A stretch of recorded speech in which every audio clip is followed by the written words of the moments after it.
Des logements qui valent de l'or. Dans la capitale, le prix de l'immobilier bat des records. Fin 2017, le mètre carré se négociait à 9 040 €, soit une hausse de 8,6% en un an. Désormais, plus aucun quartier n'échappe à cette flambée des prix. Exemple dans cette agence du 20e arrondissement. À 7 800 € le mètre carré en moyenne, les prix ont progressé d'environ 10% sur les 3 derniers mois de l'année.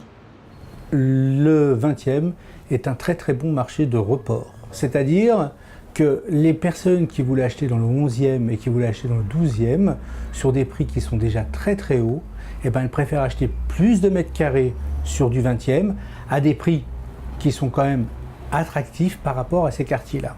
L'agence propose ce bien à 10 250 € le mètre carré, soit une augmentation de 2 000 € par rapport à 2016 pour le même type d'appartement.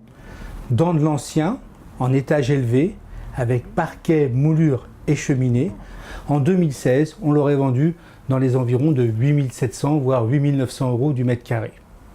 Voilà, forte attractivité du fait de la surface, du fait aussi de l'ancien, c'est quand même un bon produit.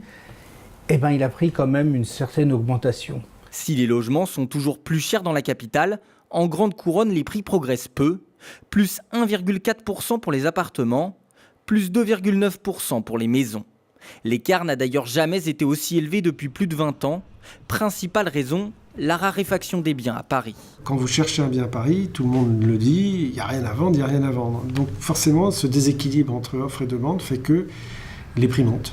En Essonne, département le moins onéreux d'Île-de-France, acheter un appartement coûte 3 fois moins cher qu'à l'intérieur du périphérique. Il y a beaucoup de construction.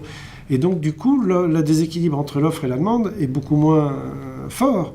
Et il y a quand même, et c'est pour ça qu'on constate ces dernières années, des augmentations de prix tout à fait raisonnables. Aujourd'hui en Essonne, un logement se négocie en moyenne à 2 500 € le mètre carré.